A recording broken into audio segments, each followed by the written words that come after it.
poppin' YouTube? Welcome back to my channel. It's your girl DOPEaxxPANA, and today in this video I'm going to be giving you guys a detailed step-by-step tutorial on how you guys can achieve medium boho braids. So jumping right into this video, it is sponsored by Eayon hair, and one of the best tips that I can give you is that when you're creating boho braids, you should be using a high quality human hair. So today we're going to do a very quick unbagging and just get into the hair that we're going to be using for the style today. So they sent me a starter kit which has 2 alligator clips, an edge brush, a latch hook. It also has a precision parting comb in there, and then they sent me 4 bundles of their natural deep curly 100% human hair. It's also double drawn, and we're going to be using 3 packs of this today to complete this look. Each bundle is 100 grams and they are in 20 inches, and I love how nice and full these are. I prefer Eayon hair over any beauty supply store brand because there's a lot less filler hairs in there, and also the price is just a lot more cost effective. You get a better bang for your buck. So if you guys are interested in seeing other hair textures they offer, check out eonhair.com. I'm just showing you guys really quickly all of the different textures that they offer. So we are going to get into prepping. You guys can see at the top of the hair there's a section of it that is straight, and this is the end that's going to be braided into the braid. So I'm going to take a little bit of product and I'm going to rub it across the top, and I'm going to pull off little pieces, and these are the pieces that we're going to be prepping and putting in. And I'm basically going to do this to every single bundle that I'm going to be using. Prepping is so important. You always want to make sure you do this before you start, because this can add hours to your install time if you are not prepared for the style. Prep time for this style takes me about an hour. It usually takes me around 45 minutes to prep my human hair and about 15 minutes to prep the braiding hair, and I'm going to show you guys how to do both. You guys can see as I'm pulling these pieces apart, they are pretty thick from top to bottom, and that's what I mean about filler hairs. When you use beauty supply hair, it's usually not double drawn, so a lot of that hair you actually have to throw away. And so yes, this is why I love using a high quality human hair. Next, for braiding hair, I use my own brand, the Dope Collection, in the color 2, and I prepped 4 bundles of this, which will be a total of 2 packs. I didn't use the full 2 packs, but it's going to take 2 packs in order for you to get 4 bundles. And we're going to be doing a medium size today, so I am pulling my pieces fairly small. I'm just going to overlap these pieces over each other. This is kind of like an old school prepping method, y'all, but for me, it's like if this ain't broke, I'm not gonna fix it, and I absolutely love this method. So yeah, I'm gonna go ahead and prep all 4 bundles on top of this tray.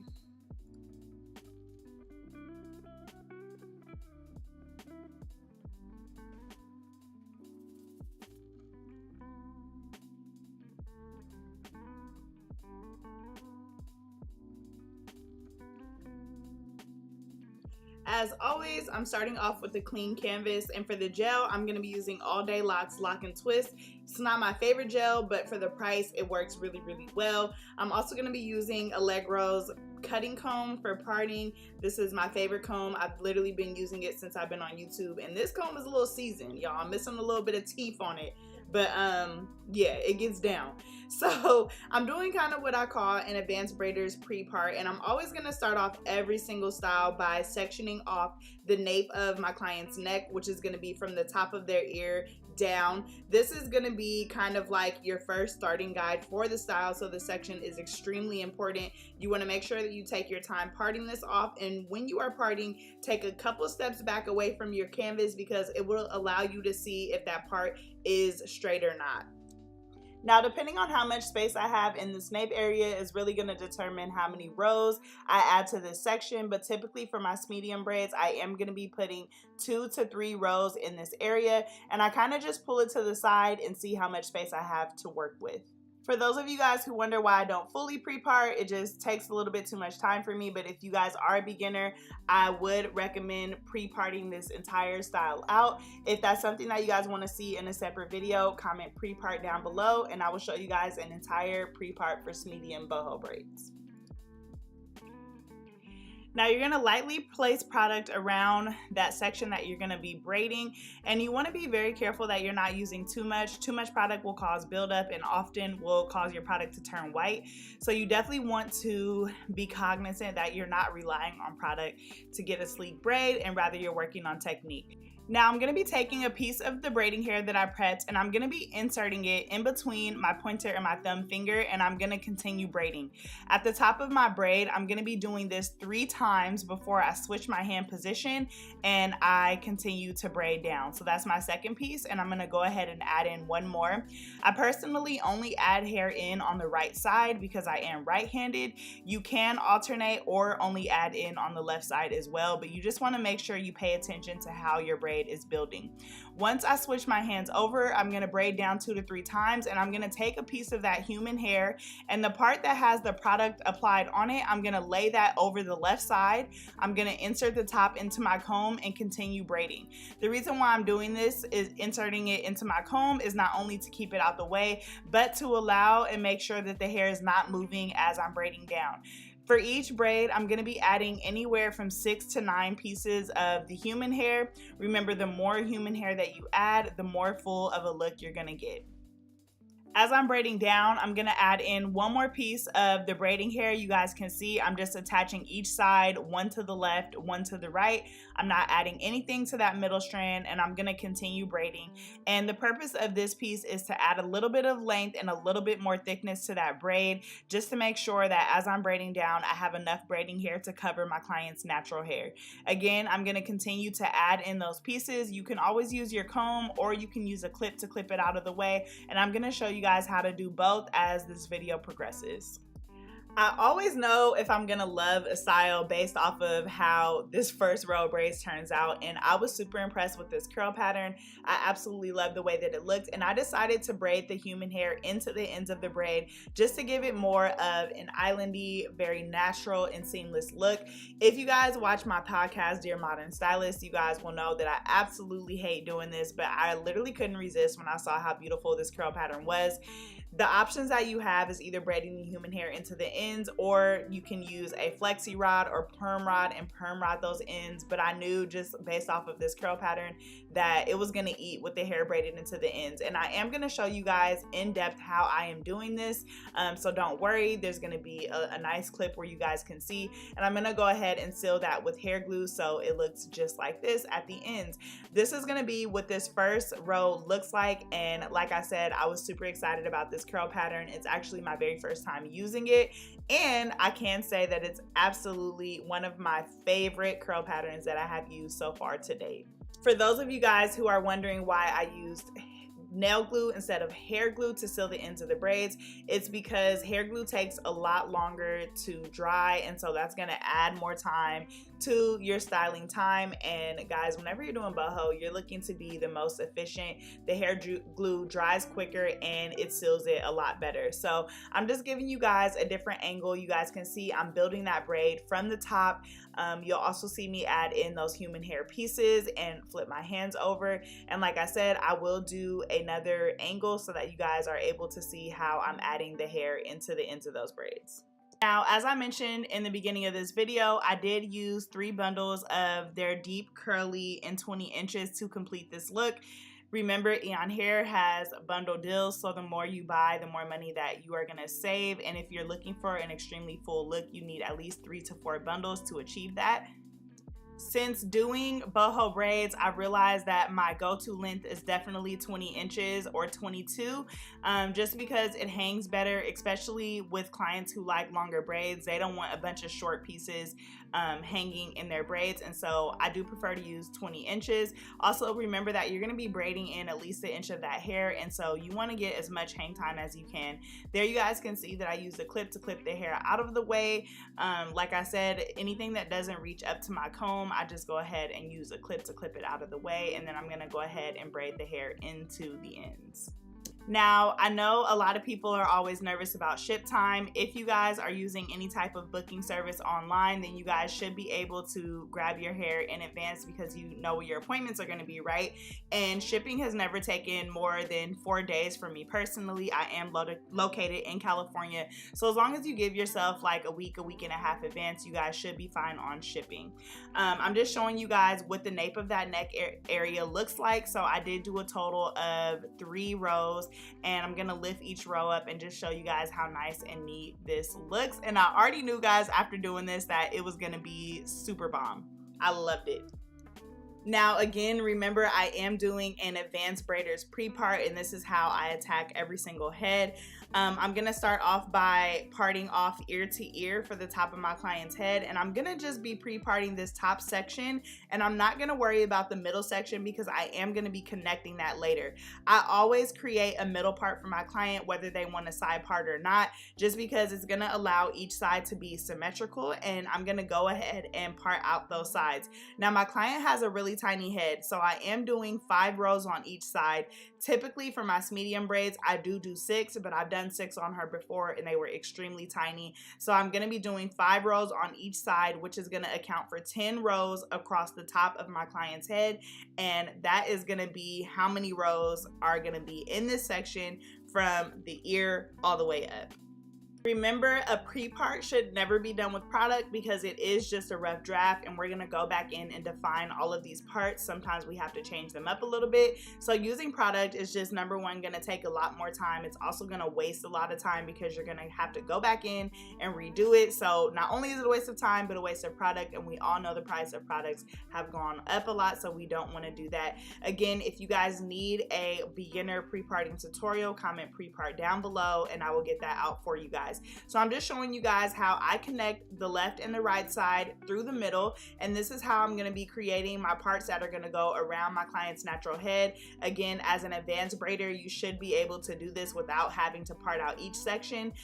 Pre-parting does not necessarily save time, but it is going to allow for a lot more precision. So if you are someone who's new, you can take that extra 30 to 45 minutes to part out that middle section as well. But I pretty much know how to navigate a lot of my client's hair already, and so yeah, I'm just gonna go ahead and pre-part it as I go. So here I'm just giving you guys another angle where you guys can see how I'm inserting that hair in, because sometimes it is hard to see where I'm putting it. I'm gonna flip my hands and I'm gonna go ahead and add that human hair in. In a second, I'm gonna show you guys when I'm done with my first bundle of human hair and when I'm done with my second bundle of human hair. I know you guys are gonna be like, oh my god, but I'm still not even done with that first bundle of hair, and you guys can see how nice and full this is. And this is why I always advocate for purchasing from online stores like Eayon hair. Now for that nape of the neck area, I added anywhere from 6 to 9 pieces of human hair for this top section. I was just packing it in, y'all. There's anywhere from 10 to 12 pieces in each braid. Sometimes I don't count, I just add it in every like 3 to 4 times that I braid down just to create a full look. Sometimes I like to eyeball it when I'm going for a really full look. And with this braid, I'm actually going to show you guys how to create those ends. I'm going to be using that same hair that we prepped out in the beginning, and I'm going to be taking it, I'm going to add the straight part to the left side, and I'm going to continue to braid. I'm not going to be leaving any side of this out like we would typically do. You guys can see I'm adding it into the left side, and then I'm just going to continue to braid, and I'm only adding 2 pieces to each braid. This is really important, guys, because if you guys are adding in 3 pieces or more, you're going to create like a lump in your braid, and you want that braid to be seamless.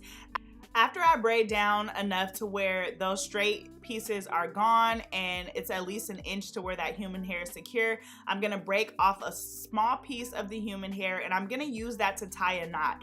To tie the knot, I'm gonna take that piece, I'm gonna wrap it around to the other side, and using my pointer and my thumb finger, I'm going to create a loop where I'm gonna put that hair through and then gently pull. You wanna make sure that you're using enough human hair where it won't rip, but also you wanna make sure that your knot is not too big, so you're gonna make sure you take off a small piece, and once you guys do this a couple times, you'll be able to see how much hair you need to pull off. To secure this knot, I'm gonna be taking a little dab of hair glue, and I'm gonna be placing it on that knot and tying it at least 1 to 2 more times to really secure that in place. This is not 100% necessary to do, but this is just gonna be a little bit of added security so that your pieces are not shedding or coming out. It is very common to get some flyaways in this area, but we're just gonna trim those off, but your braid should be pretty seamless once you do that. This is what the hair looks like after I have used 1 entire bundle, and like I said, all of the ends are braided in. There was only 1 braid in this row that I couldn't complete, so you guys can kind of see that braiding hair hanging down, but look how nice and full this is. Again, this is anywhere from 6 to 12 pieces in each braid with the hair braided into the ends. That is amazing, guys. This is so full. Now, I do have a couple more parting tips for my girlies. You want to make sure that you're bricklaying each row, and what that means is the row above the one that you're doing is going to be falling in between the row below it. And so to do that, I make sure that whenever I'm parting out a new row, I always start from the middle and work my way out to the sides. And I'm going to make sure that I'm parting each braid in the middle of the braid below it, if that makes sense. Hopefully it makes sense. You guys can see I'm taking my comb down and I'm creating that part right in the middle of the braid below it. This is going to allow a lot more full look because it's going to allow my braids to lay in between each other and give the illusion that there are more braids in my client's head. I think the biggest complaint that people have when it comes to knotless braids is that they're very thin looking or they're not full, and so adding boho hair and making sure that you're parting correctly is going to go ahead and beat those claims and give your client a nice full look. This is what it looks like when I do every other braid so that you guys can just see where it's falling and where the next braid is going to fall in between it. I kind of just wanted to give you guys a visual. So I'm going to go ahead and finish this top section off. A lot of people ask how to part the top out, and I mean, if you're connecting rows and you pre-part it like I did in the beginning, it should be pretty easy to do. But again, if you guys need a pre-part tutorial, let me know, because I know I do make a lot of things look a lot easier than they are. And so yeah, at the top here, I really only have one more row left, which is going to be her middle part. So I'm going to go ahead and show you guys how I part that out, and we will be getting into the finished look soon. Now, this is what it looks like when I am done with my second bundle of hair. So again, you guys can see how nice and full this looks. This is a dry look, super full, and I only have one row left at the top, so I didn't use that entire third bundle, but I am going to be packing that hair in. Now I'm going to be creating a middle part for my client. You always want to do this by standing in front of your client to ensure that you are lining this up correctly. And y'all, this is one of the most important parts. I also know how to get a bomb middle part every single time, so if that's something that you guys also need to see, type middle part in the comment section down below, and I'll give you guys a tutorial on how you can achieve a middle part no matter what style you're doing and have it be in the center every single time. Now, one of the biggest questions that I get all the time is, do you dip your boho braids? And I absolutely dip my boho braids every single time because I like fluidity. I like my braids to flow. I don't like them to be stiff. And if you guys are using 100% human hair, like the hair from Eayon hair, then you should not have a problem dipping the hair. I have had people complain that they have dipped their boho braids and the hair has went straight, and you guys have to be careful when you guys are using these brands because they are blends of a human hair in a synthetic mix, and it has happened to me before. When you guys are purchasing from Eayon hair, this hair is 100% human hair, so yes, it can be dipped, it can be washed, it can be straightened, and it's pretty much like you're working with bundles. It's 100% human hair, so you are not going to have to worry about the quality of the hair being affected when it touches water. I always like to do a test strand with any hair that I'm using before I dip the hair, and this is kind of just gonna give me, you know, that comfort and that peace of mind. And you guys can see that when I dip this hair in boiling hot water, you guys can see the steam coming off of it, that it keeps this curl pattern, and that lets me know that it is a great quality human hair, and that even if the hot water touches it, it's gonna give me a nice curl pattern for my client, which I absolutely love. So when I went ahead and dipped this hair, I am gonna be dipping the entire braid in the water. This is so much easier when you're using a high quality human hair because you don't have to worry about picking the curls out, which I know you guys have seen me do before. Is super tedious. Anything that I can do to make this process seamless and efficient, I'm gonna be doing, because we all know that boho just takes a long time. So this style in its entirety took me 6 hours to do, start to finish. And so yeah, I'm super excited with the way that it turned out and how full that they look. Every single thing that I use to create this look will be linked in the description section for you guys. At the top of the comment section, I'll also be linking Eayon's hair store with a direct link to the hair that I'm using so that you guys can see it. But look how nice and beautiful it is. I'm gonna go in for my last step and I'm gonna trim off any straight pieces. This is very common to have when you're creating boho braids, and you want to make sure that you clip all of those pieces off just to give your braids a nice finishing touch. So here is the finished look. I hope you guys absolutely love it. She's shaking her hair in real time. Thank you so much, Eayon Hair Store, for sponsoring this video. If you guys like tutorials like this, don't forget to like and let me know so I can create more for you guys in the future. And if you have any requests, let me know what you guys would like to see in the description section. Thank you guys so much for watching, and I'll catch you guys next time.